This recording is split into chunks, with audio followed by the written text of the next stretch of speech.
kita hanya membuat sebuah garis gitu, membuat sebuah garis lengkung. Nah, tapi ketika, ini sudah jadi ya, dalam bentuk ruang, ruang luar seperti ini, maka orang yang ada di dalamnya itu, bisa merasakan, efek dari garis lengkung ini ya.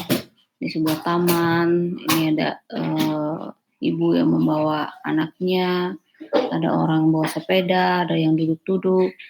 Nah, kesannya lebih lebih fleksibel, lebih, rileks, lebih santai ya.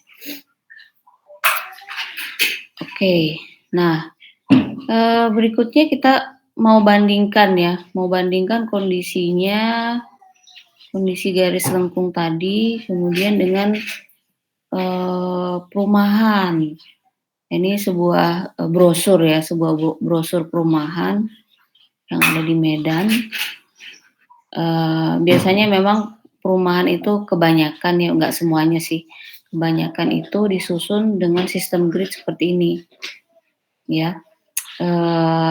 Seefektif mungkin di dalam pemanfaatan lahan, karena kan mereka tujuannya memang bisnis ya, komersial. Jadi setiap, jengkal tanah itu sebisa mungkin, mereka mendapatkan ini, profit ya. Nah, jadi, seefektif mungkin diatur misalnya posisi jalannya, kemudian setiap unitnya menghadap ke jalan gitu. Nah, ya jadi, kita bisa merasakan bedanya antara suasana di sini dengan yang bawah ini.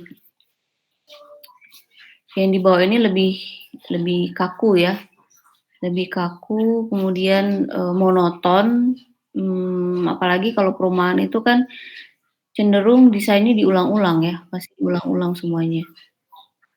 Nah, jadi tidak terlalu bisa menikmati yang namanya, ruang luar.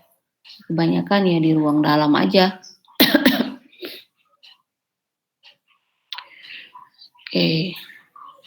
Nah, ini contoh perumahan yang disusun secara grid ya. Coba kita bedakan dengan ini contoh site plan kawasan perumahan juga, eee, tapi bukan di Medan ya, atau ini hanya, masih masih masih sebuah planning ya, masih sebuah planning. Oke, kita bisa melihat bedanya ya, bedanya antara yang ini dengan yang di bawah. Kalau yang di bawah ini memang masih banyak sekali area terbuka. Ini ada danaunya, ya ada banyak vegetasi, ada taman, kemudian, sirkulasinya tetap ada juga kalau kita lihat ini ya, ada sirkulasi, jalan, bahkan cukup lebar, itu parkir mobil bisa, kiri kanan, di tengah masih bisa lewat, kendaraan juga. Kemudian ini posisi rumahnya, ya punya halaman yang cukup luas. Nah, kemudian kalau kita perhatikan juga di masing-masing, segmen, ini misalnya katakanlah satu segmen ya, itu punya, selain kalau yang ada, on street parking ya, ini juga ada parkir yang, sharing atau sharing parkir di area belakang. Jadi misalnya pemilik rumah ini, itu bisa, share parkirnya di area belakang sini, ya. Nah, beda dengan yang tadi, kalau pada site plan perumahan ini banyak sekali, kita menemukan area hijau, kemudian masih banyak vegetasi, bahkan di di sepanjang jalannya itu ada jalur hijau juga ya, ini ya. Ini ada jalur hijau, ditanami pohon-pohon. Nah, kalau kita amati lagi, eee, di sini lengkap jalurnya, ada jalur kendaraan, ada jalur hijau, kemudian ada jalur pedestrian. Semuanya lengkap, seperti itu ya. Nah, ini jalur hijau, jalur pedestrian, bahkan jalur pedestriannya itu diteruskan sampai ke dalam tamannya. Ini kalau kita lihat. Jadi, terintegrasi semuanya. Oke, mmm, ya tentu kalau di kawasan seperti ini, udaranya juga lebih bagus ya karena, banyak, pasokan oksigen dari, pohon-pohonan yang ada di sini. Oke. Nah, ini juga, kita mau bandingkan ya, kita mau bandingkan beberapa site plan dari perumahan, mulai dari yang pertama, kemudian yang kedua tadi yang banyak pohonnya, kemudian ini dia disusun dengan sistem, grid juga ya, sistem grid juga, namun, masih menyediakan area hijau. Jadi tidak terlalu masif didominasi oleh bangunan, walaupun sifatnya agak, linear di sini ya disusun. Di sepanjang jalan itu ada, jalur hijau, ada trotoar, ada jalur hijau, ya, yang putih ini adalah trotoar. Nah, kemudian trotoar ini nyambung ke masing-masing unit rumah ya. Nah, kemudian di sini juga ditempatkan ada, eee, taman ya, taman untuk satu kompleks yang besar ini. Oke. Nah, jadi kalau kita perhatikan, tapaknya itu ukurannya seperti seperempat lingkaran. Ini ada, garis lengkung di salah satu tepinya, kemudian ini dibatasi oleh jalan ya, ini juga jalan sih sebenarnya. Nah, dari, area masuknya itu dari 2 sisi jalan ya, dari jalan yang ini, Sapioka Drive dan Anton Boulevard, dari 2 sisi jalan. Kemudian kalau kita perhatikan lagi, mmm, susunan unitnya itu mengikuti bentuk dari site-nya. Ini kan ada lengkung di sini, kemudian, tiap rumahnya itu disusun juga, secara linear mengikuti garis lengkung, kemudian ini ada, jalan, garis lengkung juga. Jadi seperti di-offset ya, garis yang di sini, di-offset kemari. Nah, kemudian unit-unitnya disusun sedemikian rupa, namun tetap memperhatikan ada area hijau. Nah, di sini yang mau saya sampaikan juga adalah selain, penambahan area hijau tadi adalah garis lengkung ya, garis lengkung ini, itu seperti mengaburkan kesan, eee, rigid ya, kesan, susunan secara blok seperti ini, secara rigid dari perumahannya. Jadi dia lebih lebih ada suasana yang fleksibel ya, suasana yang santai seperti itu. Oke. Nah, berikutnya ini juga sebuah, masih site plan perumahan. Jadi di sini site-nya itu berada di tengah-tengah kota ya. Sekelilingnya sudah ada, perumahan juga kalau kita perhatikan ini ada perumahan, ini ada, kompleks, kawasan kota ya. Di sini ada 2 akses masuk dari atas ini, kemudian dari samping. Ini ada view mengarah ke, kota ya. Kemudian ini mengarah ke, laut. Oke, kemudian dalam pembangunannya itu ada dibagi menjadi beberapa segmen. Ini ya, masing-masing kotak ini adalah, satu segmen. Nah, kemudian yang menariknya juga, di sini sama seperti site plan yang sebelumnya, itu di kiri kanan jalan dipasang, jalur hijau ya. Nah, dipasang jalur hijau dengan tema-tema, tanaman yang berbeda-beda nih. Di jalur jalan yang agak besar ini, itu kalau kita lihat, kode tanamannya berwarna orange. Nih, warna orange. Kemudian di jalan yang lebih kecil itu berwarna hijau. Ya, kemudian untuk akses masuknya masing-masing itu ditandai dengan ruang terbuka hijau ya. Ini ruang terbuka hijau yang berupa plaza berbentuk lingkaran ya. Nanti kita lihat lebih detailnya. Oh, di sini detailnya. Oke lah, saya ceritakan aja.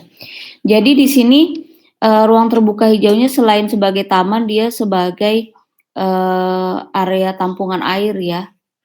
Ini ada area tampungan airnya. Kemudian ini juga sebuah taman yang berbentuk memanjang, yang cukup lebar juga. View-nya mengarah ke laut tadi. Ya. Nah, jadi di sini kalau kita perhatikan juga di masing-masing segmen itu mempunyai ruang luar sendiri. Misalnya ini segmen ini. Ini ada ruang luarnya di tengah atau inner court ya. Ini juga hampir semuanya punya inner court sendiri masing-masing segmen ya. Nah, oke. Jadi di sini selain disusun secara grid, dia juga mengikuti bentuk tapaknya, kemudian ada unsur garis lengkungnya walaupun tidak terlalu banyak ya. Oke, nah yang ini cukup menarik juga. Masih kawasan perumahan, tapi dominannya jaringan jalannya itu dominannya adalah garis lengkung kalau diperhatikan nih jalan utamanya ya. Garisnya melengkung seperti ini. Kemudian rumahnya disusun di sepanjang garis lengkung tersebut menghadap ke garis lengkung. Dan kalau kita perhatikan juga di sini dirancang sebuah area terbuka yang cukup luas. Nah, ada area terbuka yang berupa taman berbentuk bulat di sini. Kemudian unit-unit rumahnya selain menghadap jalan menghadap ke sini juga. Jadi dia double fasad ya, menghadap ke jalan dan menghadap ke taman ini. Nah, kemudian di belakangnya itu juga ada taman berbentuk lengkung dan juga linier di sini. Tamannya yang di belakang itu ada kolam ya. Nah, jadi sama seperti perumahan yang sebelumnya, taman di sini selain sebagai area rekreasi, tapi juga ada retention pond-nya atau kolam untuk menampung air hujan. Sehingga ketika terjadi hujan yang lebat ya, curah hujannya berlebihan misalnya, kolam ini sangat efektif untuk mencegah kawasan sekitarnya itu tergenang atau banjir ya. Jadi dari penataannya menarik dengan berbentuk lengkung seperti ini, lebih fleksibel ya, tidak kaku, tidak monoton. Kemudian perumahannya juga punya kesempatan untuk mempunyai banyak view ya. Bukan hanya view ke jalan, tapi view ke taman. Nah, kemudian dengan banyaknya taman seperti ini juga ada interaksi sosial yang terjadi ya di antara penghuni rumah yang ada di kawasan ini. Nah, jadi terkadang yang namanya faktor ekonomi, ya, faktor bisnis, itu nggak selalu ditandai dengan penjualan tanah yang sebanyak-banyaknya. Kadang justru lokasi yang seperti ini, yang nggak terlalu banyak tanah yang dijual, itu justru lebih lebih mahal ya, karena yang dijual bukan tanahnya doang, bukan harga tanahnya, tapi suasana yang diberikan. Misalnya udaranya yang bersih, kemudian view-nya yang bagus, yang namanya view itu kan cukup mahal juga dijual, walaupun dia, bisa dikatakan, ini ya, abstrak ya, hanya hanya bisa dilihat aja gitu, tidak ada dimensinya ya. Oke, nah berikutnya masih contoh dari garis lengkung.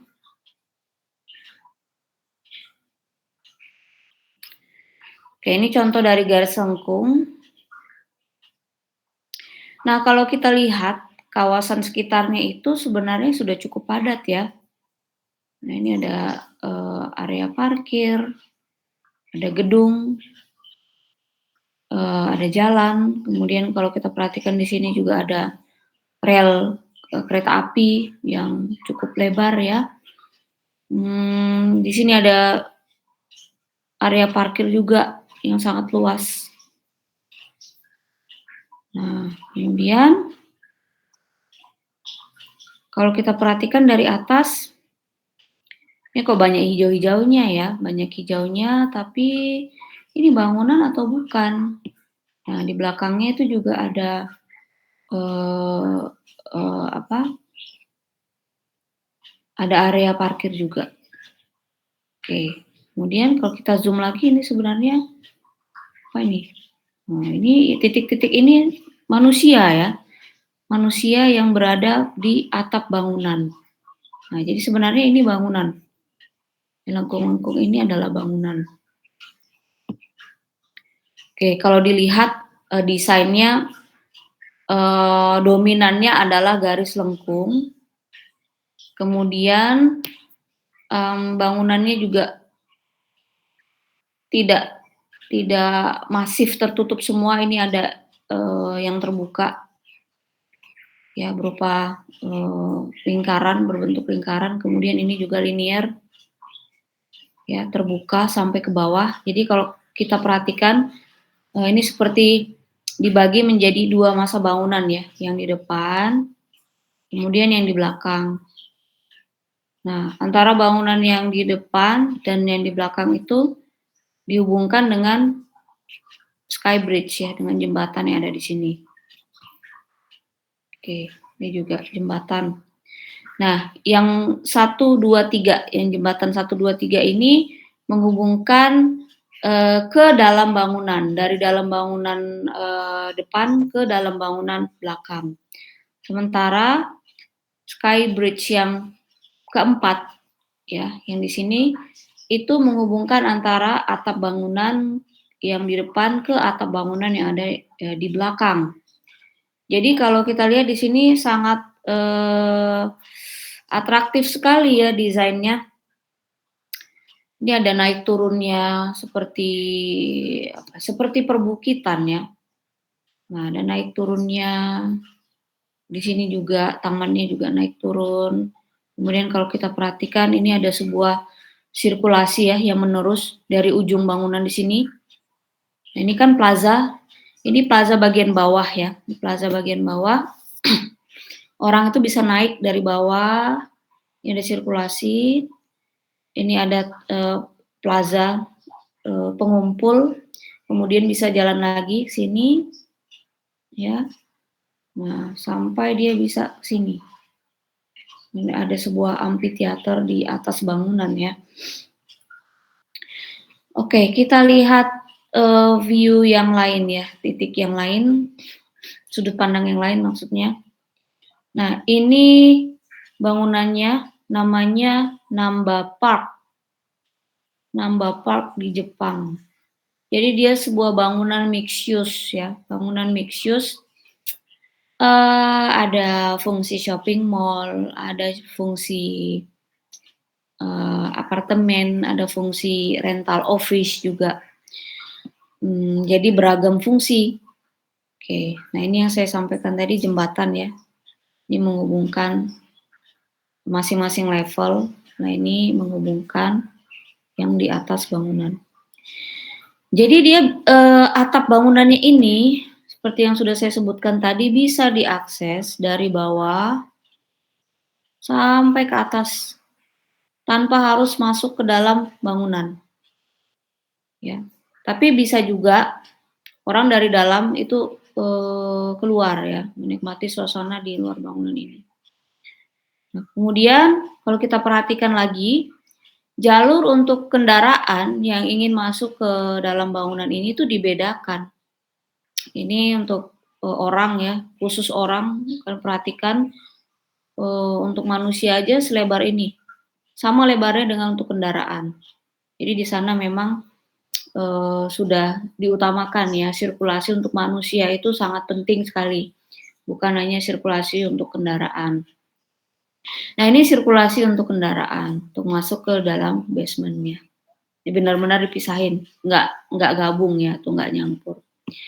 Oke, bahkan ini ada khusus lagi untuk manusia ya, sirkulasi untuk manusia. Nah, eee, bentuknya melengkung-melengkung seperti ini. Jadi, memang konsepnya itu ingin menggambarkan sebuah, kawasan yang natural, walaupun ini bangunan ya, ini gedung, ingin menghadirkan suasana, alam di atas bangunan. Nah, jadi justru, area hijaunya itu, disusun berundak-undak seperti ini di atas bangunan ya. Oke. Nah, ini adalah suasana, inner court-nya ini yang saya bilang tadi di tengah sini ya, sini ya. Nah, jadi bangunannya sendiri itu adalah bangunan yang cukup tinggi. Kalau diperhatikan skalanya itu cukup, lebih besar dimensinya ya, lebih besar dimensi tinggi dibandingkan dimensi lebar di sini. Nah, namun orang yang berada di ruang luar, di tengah-tengah bangunan ini tetap bisa melihat langit ya, tetap bisa ada, cahaya yang masuk. Sehingga orang di tengah bangunan itu, bisa merasakan ruang luar.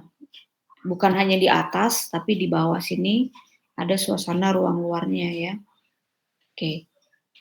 Nah, itu tadi efek dari garis lengkung, walaupun dia, masif bangunannya, namun kesan naturalnya, kesan fleksibelnya, itu lebih terasa ya. Oke. Nah, kemudian kegunaan, dari garis lengkung yang berikutnya adalah untuk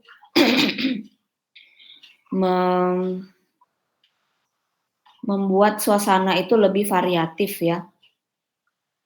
Oke, ini adalah sebuah, contoh side plan juga, side plan, eee, kebun buah ya atau taman buah.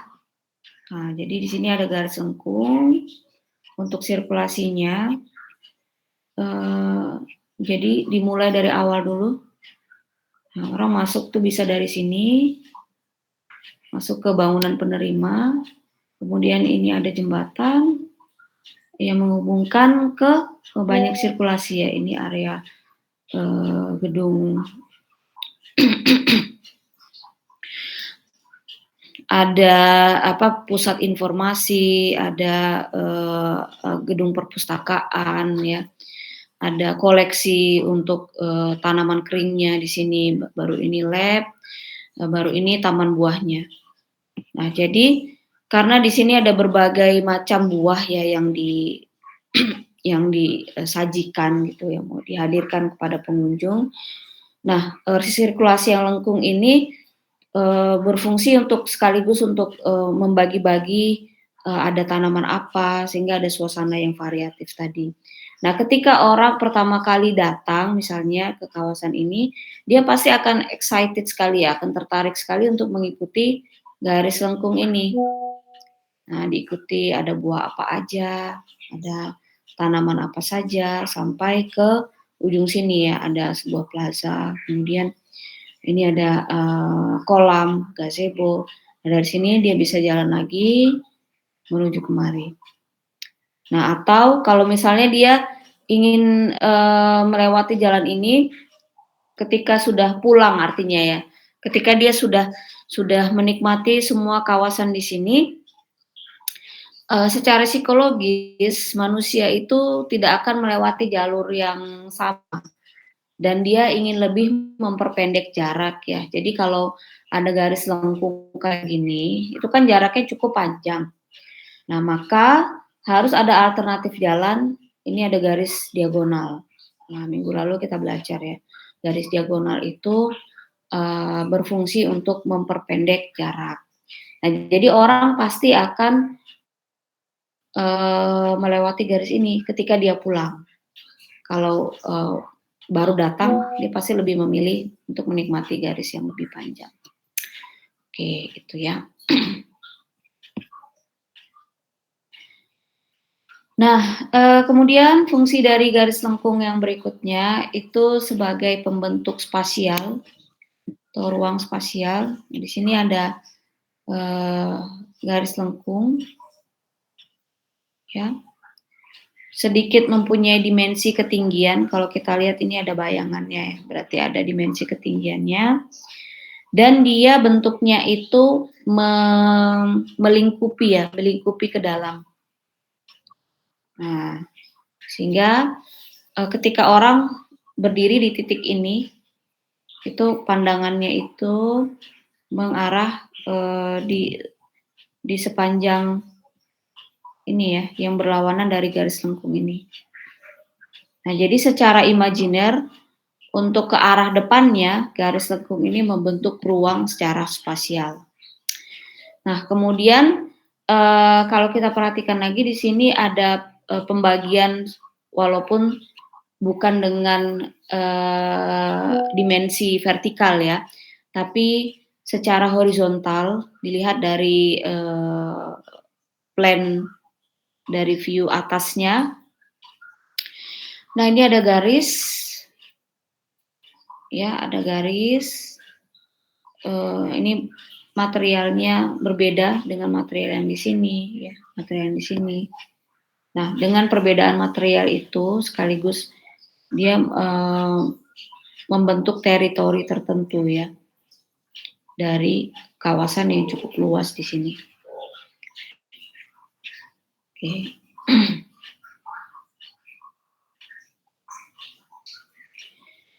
Nah, variabel dari konten atau pengisi di sebuah tapak itu ada material.